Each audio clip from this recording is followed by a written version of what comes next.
नमस्कार विद्यार्थी मित्रांनो, MPSC GK hub by Ajay Rathod या यूट्यूब चॅनलवर तुमचं मनापासून स्वागत आहे। मागच्या लेक्चरला तुम्हाला सांगितलं होतं की आपण जिओग्राफीची सीरीज चालू करणार आहोत। त्या पद्धतीने आपण आता एक एक लेक्चर चालू करणार आहोत। आपण 50 दिवसांचं किंवा 50 लेक्चरचं हे सेशन पूर्ण करणार आहोत, ज्याच्यामध्ये आपण महाराष्ट्राचा संपूर्ण भूगोल आणि त्याचबरोबर भारताचा भूगोल सुद्धा आपण कव्हर करणार आहोत। महाराष्ट्राच्या भूगोलमध्ये आपण प्राकृतिक भूगोल, प्रशासकीय भूगोल, महाराष्ट्राची निर्मितीचा इतिहास, महाराष्ट्राची निर्मिती, मृदा, नद्या, जलसंपदा विभाग सर्व टॉपिक कव्हर करणार आहोत। महाराष्ट्राचा भूगोल शिकण्यामागे सर्वात महत्त्वाचं कारण म्हणजे राज्यसेवापासून ते महाराष्ट्रात देणाऱ्या विविध सरळ सेवाच्या विद्यार्थ्यांनी सुद्धा महाराष्ट्राचा भूगोल अभ्यासणं खूप गरजेचं आहे। शिपायापासून राज्यसेवापर्यंत महाराष्ट्राच्या भूगोलावर प्रश्न असतात। MPSC मध्ये जवळजवळ 10 ते 12 प्रश्न महाराष्ट्राच्या भूगोलावर असतात आणि भारताच्या भूगोलावर सुद्धा प्रश्न असतात। त्याच पद्धतीने आपण राज्यसेवेच्या दृष्टिकोनातून MPSC कंबाईन गट ब गट क च्या दृष्टिकोनातून महाराष्ट्राचा भूगोल अभ्यासणार आहोत। आज आपल्याला शिकायचा आहे महाराष्ट्राच्या निर्मितीचा इतिहास आणि पुढच्या लेक्चरला आपण महाराष्ट्राच्या प्राकृतिक भूगोल, प्रशासकीय भूगोल असं एक एक लेक्चर आपण कंडक्ट करणार आहोत। दररोज एक लेक्चर आपल्या यूट्यूब चॅनलवर येणार आहे, त्यामुळे सर्व विद्यार्थ्यांनी आपले चॅनल सबस्क्राइब करून घ्या, बेल आयकॉन पण दाबून ठेवा, कारण की लेक्चर झाल्या तुम्हाला नोटिफिकेशन येतं आणि ते लेक्चर तुम्ही बघू शकता। तुम्ही तुमच्या मित्रांना मैत्रिणींना सुद्धा हे सजेशन देऊ शकता की हे चॅनल तुम्ही सबस्क्राइब करून ठेवा। ठीक आहे, आपल्याला बघायचं आहे महाराष्ट्राचा निर्मितीचा इतिहास बघायचा आहे। महाराष्ट्राची निर्मिती कशी झाली, महाराष्ट्र निर्मिती होण्याआधी महाराष्ट्राची राजकीय परिस्थिती काय होती, महाराष्ट्र निर्मिती ज्यावेळेस झाली किंवा महाराष्ट्र निर्माण झाला कधी झाला, 1 मे 1960 ला आपण सांगतो की महाराष्ट्र निर्मिती झालेली आहे। परंतु त्याआधी महाराष्ट्र निर्मिती होण्यामागचं पार्श्वभूमी काय आहे, त्या सर्व गोष्टीचा आपल्याला परीक्षेच्या दृष्टिकोनातून अभ्यास करायचा आहे। बघा, ज्यावेळेस 1947 ला भारताचं स्वातंत्र्य झालेलं आहे, 1947 भारत स्वातंत्र्य अधिनियम कायदा 1947 ज्यावेळेस लागू झाला त्यावेळेस भारत स्वतंत्र झाला असं आपण म्हणतो। कधी 15 ऑगस्ट 1947 ला। पण त्याचबरोबर भारतामध्ये जे काही वेगवेगळे राज्य होते त्यांनी या गोष्टीची मागणी केली की महाराष्ट्र ज्या पद्धतीने आहे त्याच पद्धतीने दुसरेही राज्य आहेत त्यांनी एक मागणी केली की आता राज्यांची निर्मिती ही भाषिक तत्वावर झाली पाहिजे। म्हणजे भाषा हे आधार समोर ठेवून भाषिक तत्वावर राज्यांची निर्मिती झाली पाहिजे। पण तत्कालीन केंद्रीय शासनाने किंवा केंद्रात जे काही शासन होतं किंवा सरकार होतं त्यांनी त्या मागणीला काय दिलेले आहे, दुजाभाव दिलेला आहे, त्यांनी ती मागणी अमान्य केलेली आहे। मग भाषा या तत्वावर राज्यांची निर्मिती कशी झाली, तर बघा सर्वात पहिल्यांदा जर याच्या मागचं जर तत्कालीन कारण काय असेल किंवा मेन महत्त्वाचं जर कारण काय असेल तर आंध्र प्रदेशचे एक नेते होते। बघा, आंध्र प्रदेश, त्यांचं नाव होतं पोट्टी श्रीराम वल्लू। पोट्टी श्रीराम वल्लू यांनी 56 दिवसांचं आमरण उपोषण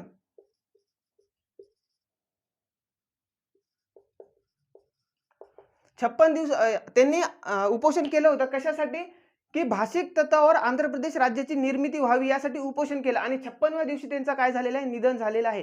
त्याच्यामुळे त्या राज्यामध्ये किंवा त्या प्रदेशामध्ये जन आक्रोश निर्माण झाला। का, कारण की आमचा नेता उपोषण केलं आणि ते सरकारने त्यांची मागणी मान्य केली नाही, त्याच्यामुळे काय झालेलं आहे, आक्रोश निर्माण झालेला आहे। त्याच्यानंतरच सरकारने काय केलेलं आहे, भाषिक तत्वाला मान्यता दिलेली आहे। पण त्याच्या आधी काही कायदे आपल्याला बघायचे आहेत, त्याच्यानंतर आपल्याला महाराष्ट्र राज्याची निर्मिती सुद्धा बघायची आहे। तर एक एक कायदे आपण बघायला सुरुवात करू। बघा, ज्यावेळेस भारत स्वतंत्र झाला त्यावेळेस आपल्यावर राज्य कुणाचं होतं, तर ब्रिटिशांचं राज्य होतं। आणि ब्रिटिश जर कशासाठी जाणले जातात किंवा कशासाठी त्यांचा विकास केलेला आहे, त्यांनी कोणत्या मार्गाने, तर ते केलेलं आहे कायदे या मार्गाने। म्हणजेच काय, कोणतीही गोष्ट करायची असेल तर त्याच्यासाठी कायदा निर्मिती करणं आणि ती गोष्ट करणं याचा त्यांनी काय केलेला आहे, पुढाकार घेतलेला आहे। त्याच पद्धतीने ज्यावेळेस भारत स्वतंत्र झाला त्यावेळेस त्यांनी कोणता अधिनियम किंवा कोणता कायदा पास केलेला आहे, तर तो कायदा आहे भारत स्वतंत्र कायदा 1947। बघा, भारत स्वतंत्र कायदा 1947 पारित करून 15 ऑगस्ट या दिवशी भारताला स्वातंत्र्य मिळालेलं आहे। आणि त्या 15 ऑगस्टच्या एक दिवस आधी 14 ऑगस्टला काय झालेलं आहे, पाकिस्तानची निर्मिती झालेली आहे किंवा पाकिस्तान स्वतंत्र झालेला आहे। जेव्हा भारत स्वतंत्र झाला त्याचबरोबर एका अजून राज्याची निर्मिती, माफ करा, एका अजून देश सुद्धा स्वतंत्र झालेला आहे, तो म्हणजे काय, पाकिस्तान। ज्यावेळेस पाकिस्तान निर्मिती झाली किंवा पाकिस्तान स्वतंत्र झाला त्यावेळेस पाकिस्तानचे 2 भाग होते। एक म्हणजे सध्याचा जो बांगलादेश आहे त्याला पूर्व पाकिस्तान म्हणून ओळखलं जायचं आणि दुसरा भाग होता पाकिस्तानचा. त्याच्यानंतर 15 ऑगस्ट 1947ला भारत स्वतंत्र झालेला आहे. आणि ज्यावेळेस भारत स्वतंत्र झाला त्यावेळेसचे गव्हर्नर म्हणजे व्हाईसरॉय होते माउंट बॅटन. माफ करा, माउंट बॅटनच होते. तर ते कुठं होते? पाकिस्तान राज्याची निर्मितीच्या वेळेस तिकडे होते ते. ठीक आहे. तर आता आपल्याला बघायचं आहे दुसरं म्हणजे ज्यावेळेस भारत स्वतंत्र झाला त्यावेळेस वेगवेगळ्या राज्यांनी भाषिक तत्वावर राज्यांची निर्मिती करायसाठी मागणी केलेली आहे. त्याच्यानंतर केंद्र सरकारांनी वेगवेगळे आयोग म्हणा, समित्या म्हणा त्यांची निर्मिती केलेली आहे आणि त्यांना असं आदेश दिलेले आहे की भाषिक तत्वावर राज्यांची निर्मिती पॉसिबल आहे का, या गोष्टीचा तुम्ही अभ्यास करा आणि त्याचा अहवाल कुणाला द्या? केंद्र सरकारला द्या, तत्कालीन सरकारला द्या. याच्यासाठी वेगवेगळे समिती, वेगवेगळे कमिशन, वेगवेगळे आयोग केंद्र शासनाने काय केलेले आहे? निर्मिती केलेले आहे. तर पहिला आयोग आहे दार कमिशन. बघा, दार कमिशन नेमलेला आहे जून 1948. जून 1948ला दार कमिशन नेमलेलं आहे. कशासाठी? प्रांतिक रचना जी आहे किंवा प्रांतांची रचना भाषेच्या तत्वावर होती का हे अभ्यासण्यासाठी. पण त्यांनी त्यांचा जो काही अहवाल आहे तो केंद्र सरकारला मान्य नव्हता किंवा त्यांचा सॅटिस्फाय नव्हते. कशासाठी? दार कमिशनच्या अहवालामुळे. तर आणि त्याच्यानंतर केंद्र सरकारने दुसरी समिती नेमली. तर त्या समितीचं नाव आहे JVP समिती. JVP समिती कधीची आहे? 1948. बघा, JVP समितीमध्ये 3 सदस्य होते. नावाप्रमाणे जे, व्ही आणि पी. जे म्हणजे कोण? नेहरू, जवाहरलाल नेहरू. व्ही म्हणजे कोण? वल्लभभाई पटेल.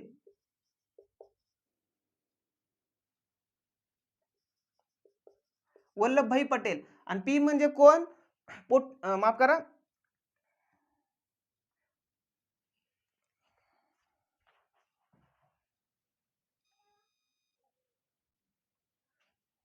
बघा पी म्हणजे होते आपले पट्टाभी सीतारामय्या. पट्टाभी सीतारामय्या. आता या 3 सदस्यांची ही समिती होती. कोणती समिती? JVP समिती. कधीची आहे? 1949 ची. आता या 3 सदस्यांपैकी कोणतरी एक अध्यक्ष असायला पाहिजे.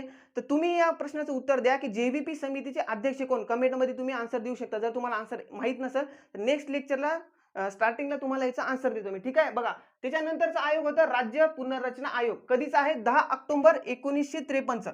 10 ऑक्टोबर 1953ला या आयोगाची स्थापना झालेली आहे आणि 1955ला या आयोगाने काय केलेलं आहे किंवा या समितीने आपला अहवाल केंद्र शासनासमोर मांडलेला आहे.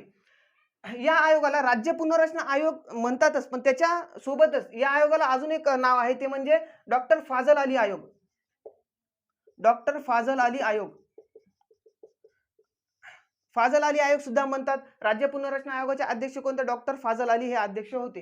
त्याच्यानंतर त्यांनी वेगवेगळ्या अहवाल मांडलेला आहे. ते अहवाल सुद्धा आपल्याला बघायचे आहेत, पण सर्वच अहवाल बघायचा नाही. अहवालामध्ये काही शिफारशी होत्या केंद्र शासनाला दिलेल्या किंवा केंद्र शासनाला मांडलेल्या, त्या सर्व गोष्टी आपल्याला बघायच्या आहेत का? तर नाही. तर त्या अहवालामध्ये महाराष्ट्राच्या दृष्टिकोनातून कोणत्या गोष्टी महत्त्वाच्या आहेत त्या आपल्याला बघायच्या आहेत. तर बघा, फाजल अली आयोगने सर्वात पहिल्यांदा जर कोणती गोष्ट मांडलेली असेल आपल्या अहवालामध्ये तर ते आहे बघा, विदर्भ स्वतंत्र राज्य असलं पाहिजे. विदर्भ स्वतंत्र.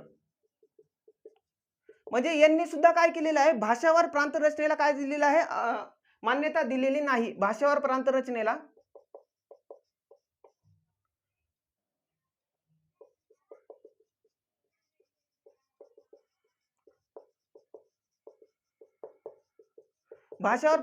मान्यता दिलेली आहे का फाजल अलीनी? तर नाही. त्यांनी काय केलेलं आहे? प्रशासकीय सोयीसाठी राज्यांची निर्मिती केली पाहिजे असाच अहवाल केंद्र शासनासमोर मांडलेला आहे. त्याच्यामुळे सुद्धा फाजल अली आयोगाला काय केलेलं आहे? भारतीय लोकांनी काय केलेलं आहे? काळी झेंडी दाखवलेली आहे. बघा, त्याच्यात सर्वात महत्त्वाचं होतं विदर्भ स्वतंत्र राज्य असलं पाहिजे अशी त्यांनी काय केलेलं आहे? शिफारस मांडलेली आहे. त्याच्यानंतर गुजरात, महाराष्ट्र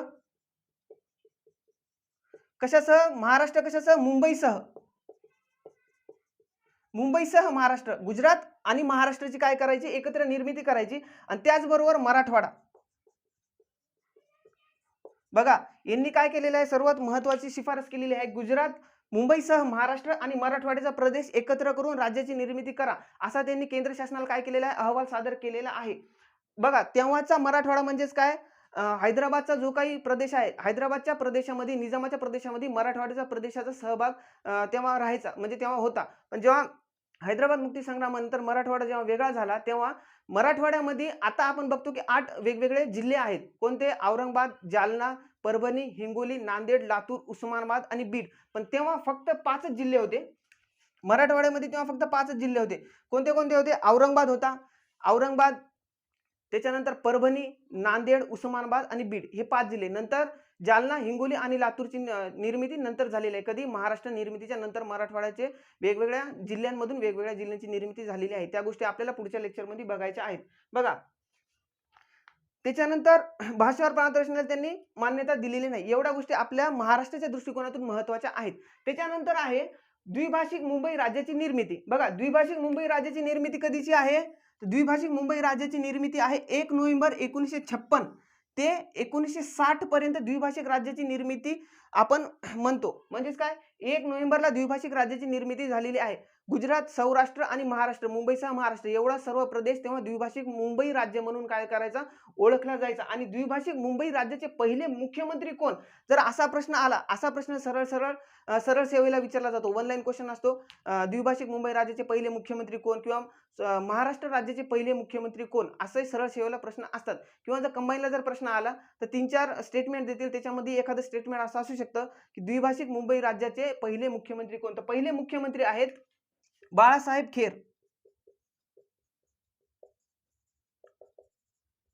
बाळासाहेब खेर हे काय आहे? पहिले मुख्यमंत्री आहेत. कोणत्या राज्याचे? द्विभाषिक मुंबई राज्याचे पहिले मुख्यमंत्री कोण आहेत?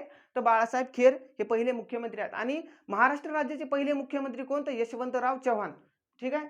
त्याच्यानंतर बघा, द्विभाषिक मुंबई राज्यामध्ये कोणता कोणता प्रदेश गणला जायचा किंवा मोडायचा? तर बघा, पश्चिम महाराष्ट्रासह मुंबई, पश्चिम महाराष्ट्रासह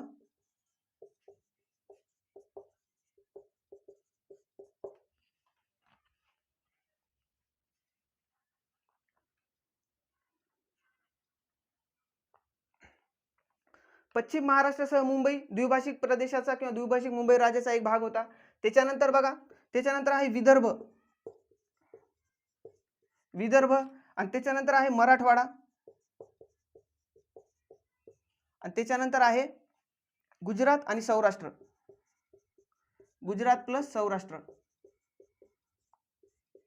आणि जर अजून डिटेलमध्ये याच्यामध्ये जर आपल्याला अभ्यास करायचा असेल तर विदर्भामधले किती जिल्हे, मराठवाड्यामध्ये किती जिल्हे आणि गुजरात प्लस सौराष्ट्रामधले किती जिल्ह्यांचा सहभाग द्विभाषिक मुंबई राज्याचा भाग होता ते सुद्धा आपल्याला बघणं गरजेचं आहे. कशाच्या दृष्टिकोनातून? परीक्षेच्या दृष्टिकोनातून. बघा, विदर्भामधले 8 जिल्हे, मराठवाड्यामधले 5 जिल्हे. आताच थोड्या वेळापूर्वी तुम्हाला सांगितलेलं आहे मराठवाड्यामध्ये तेव्हा 5 जिल्हे होते आणि सध्याला किती जिल्हे आहेत? 8 जिल्हे आहेत. तर 3 नवीन जिल्ह्यांची निर्मितीचा क्रम वगैरे कसा आहे काय नाही ते आपल्याला समोरच्या लेक्चरमध्ये मी तुम्हाला एक ट्रिक सांगतो. त्या ट्रिकमुळे तुम्हाला महाराष्ट्राची जे काही सध्याला 11 जिल्ह्यांची नवीन निर्मिती झालेली आहे. जेव्हा महाराष्ट्र स्वतंत्र झाला कधी 1960ला तेव्हा 26 जिल्हे होते आणि आता किती आहेत? 36 जिल्हे. म्हणजे जवळजवळ 10 जिल्ह्यांची निर्मिती कशी झालेली आहे त्याचा एक तुम्हाला चार्ट काढून दाखवतो. त्या चार्टमुळे तुम्हाला ते काय सोपं लक्षात राहणार आहे. आणि मराठवाड्याचे 5 जिल्हे आणि गुजरात प्लस सौराष्ट्राचे किती जिल्हे होते? तर एकूण 16 जिल्हे त्यावेळेस द्विभाषिक मुंबई राज्यामध्ये सहभागी झालेले होते. आणि द्विभाषिक राज्याची निर्मिती कधी झालेली आहे? तर 1 नोव्हेंबर 1956 ते 1 नोव्हेंबर 1960 पर्यंत द्विभाषिक मुंबई राज्य अस्तित्वात होतं. आता द्विभाषिक मुंबई राज्य अस्तित्वात होतं, पण त्याच्यानंतर महाराष्ट्र निर्मितीला वेग मिळालेला आहे. गुजरात राज्याचं असं म्हणणं होतं की मुंबईसह गुजरात राज्य वेगळं करा, मुंबई हे गुजरातला द्या. आणि महाराष्ट्रातल्या मराठी लोकांचं असं म्हणणं होतं की मुंबईसह महाराष्ट्र वेगळा करा आणि मुंबई हे महाराष्ट्राला द्या. पण केंद्र सरकारचं असं म्हणणं होतं की मुंबई हे युटी ठेवलं पाहिजे. म्हणजेच काय? केंद्रशासित प्रदेश ठेवला पाहिजे. गुजरात आपण वेगळं करू, महाराष्ट्र वेगळं करू आणि मुंबई हे राज्य म्हणजे मुंबईला काय करू आपण? केंद्रशासित प्रदेशाचा दर्जा देऊ, असं कोणाचं म्हणणं होतं? जवाहरलाल नेहरू यांचं म्हणणं होतं. का? कारण की तत्कालीन जर विचार केला किंवा तेव्हाच्या परिस्थितीचा जर विचार केला आपण तर मुंबई आज जसं आपण म्हणतो की महाराष्ट्राची मुंबई राजधानी आहे, त्याचबरोबर भारताची आर्थिक राजधानी म्हणून आपण मुंबईला ओळखतो. त्यावेळेस सुद्धा मुंबईला आर्थिक महत्त्व फार होतं. का? कारण की वेगवेगळ्या देशांसोबत आयात निर्यात करून जो काही व्यापार व्हायचा, वेगवेगळे मोठमोठे इंडस्ट्रियल एरिया किंवा कारखाने जे काही मोठमोठे उद्योगधंदे होते ते मुंबई या ठिकाणी केंद्रित झालेले होते. त्याच्यामुळे मुंबईवर गुजरात राज्याचा सुद्धा डोळा होता, महाराष्ट्राचा सुद्धा डोळा होता आणि केंद्र सरकारचा सुद्धा डोळा होता.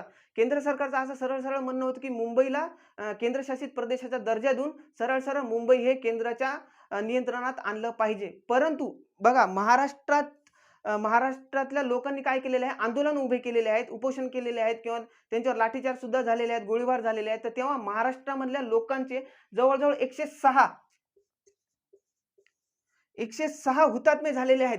कशासाठी? मुंबई ही महाराष्ट्राला मिळावी यासाठी 106 लोकांनी आपलं बलिदान दिलेलं आहे आणि त्याच्यानंतर महाराष्ट्राची निर्मिती झाली आणि महाराष्ट्राला मुंबईसह महाराष्ट्राची निर्मिती झालेली आहे. म्हणजेच काय, मुंबई ही आता महाराष्ट्राला मिळालेली आहे आणि गुजरात स्वतंत्र झाला आणि महाराष्ट्र स्वतंत्र झाला. आता महाराष्ट्र जेव्हा स्वतंत्र झाला त्यावेळेस सुद्धा एक अधिनियम पास करून महाराष्ट्राची निर्मिती झालेली आहे. तर तो अधिनियम आहे महाराष्ट्र पुनर्रचना कायदा 1960 आणि महाराष्ट्राची निर्मिती कधी झालेली आहे? 1 मे 1960 ला. 1 मे 1960 ला काय झालेली आहे? महाराष्ट्राची निर्मिती झालेली आहे.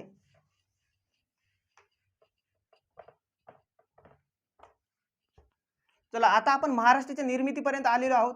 शॉर्ट बट स्वीट आपण महाराष्ट्राच्या निर्मितीचा इतिहास सुद्धा पाहिलेला आहे. वेगवेगळे कायदे, वेगवेगळ्या समित्या आणि वेगवेगळे आयोग आपण पाहिलेले आहेत. सर्वात पहिल्यांदा आपण पाहिलं भारत स्वातंत्र्य कायदा 1947 चा पाहिला, त्याच्यानंतर दार कमिशन पाहिलं, त्याच्यानंतर जेव्हीपी आयोग पाहिला किंवा जेव्हीपी समिती पाहिली. जेव्हीपी समितीमध्ये 3 सदस्य होते, जवाहरलाल नेहरू, वल्लभभाई पटेल आणि आपले हे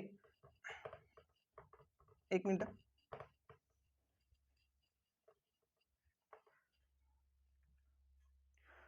पट्टाभी सीतारामय्या हे 3 सदस्य होते आणि त्या 3 सदस्यांपैकी एक अध्यक्ष असला पाहिजे. पण इथं मित्रांनो तुम्हाला इथेच क्लिअर करून देतो की त्या तिन्ही जणांपैकी एकही अध्यक्ष नव्हता. का नव्हता? कारण जवाहरलाल नेहरू हे वल्लभभाई पटेल, समजा जर वल्लभभाई पटेल अध्यक्ष असते जेव्हीपी समितीचे, तर वल्लभभाई पटेलच्या अंडर जवाहरलाल नेहरूंनी काम केलं नसतं. जर जवाहरलाल नेहरू अध्यक्ष राहिले असते तर त्यांच्या अंडर वल्लभभाई पटेलने काम केलं नसतं आणि जर आपले पट्टाभी सीतारामय्या हे जर अध्यक्ष असते तर त्या पट्टाभी सीतारामय्याच्या अंडर या दोघांनी कार्य केलं नसतं. त्याच्यामुळे जेव्हीपी समितीला कोणीही अध्यक्ष नव्हते. हे तिघं काय होते?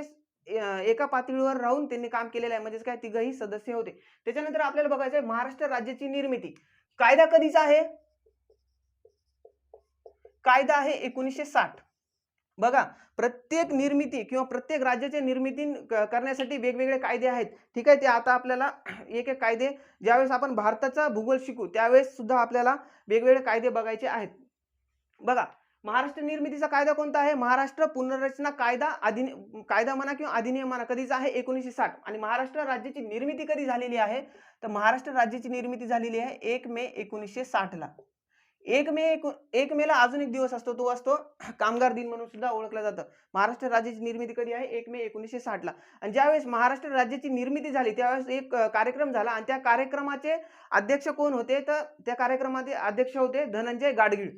ठीक आहे, कंबाईनला एकदा प्रश्न आला होता की महाराष्ट्र निर्मिती म्हणजे महाराष्ट्र राज्याची निर्मितीच्या कार्यक्रमाचे अध्यक्ष कोण होते, असा प्रश्न आला होता. तर त्यांनी उत्तर एक दिलं होतं जवाहरलाल नेहरू, पण ते नव्हते. तर त्याचं उत्तर आहे धनंजय गाडगीळ. त्याच्यानंतर त्यांनी तो प्रश्न काय केलेला आहे? बाद सुद्धा केलेला आहे. बघा, निर्मिती 1 मे 1960, कायदा महाराष्ट्र पुनर्रचना अधिनियम 1960 चा. तर इथं महाराष्ट्र राज्याची निर्मिती काय झालेली आहे? महाराष्ट्र राज्याची निर्मिती झालेली आहे. आणि ज्यावेळेस महाराष्ट्र राज्याची निर्मिती झाली त्यावेळेस महाराष्ट्रामध्ये जवळजवळ 26 जिल्हे होते आणि सध्याला 36 जिल्हे आहेत. त्या सर्वांची निर्मिती कशी झाली काय नाही त्या गोष्टी आपल्याला एक एक बघायच्या आहेत. बघा, आपण महाराष्ट्राचा भूगोल बघा,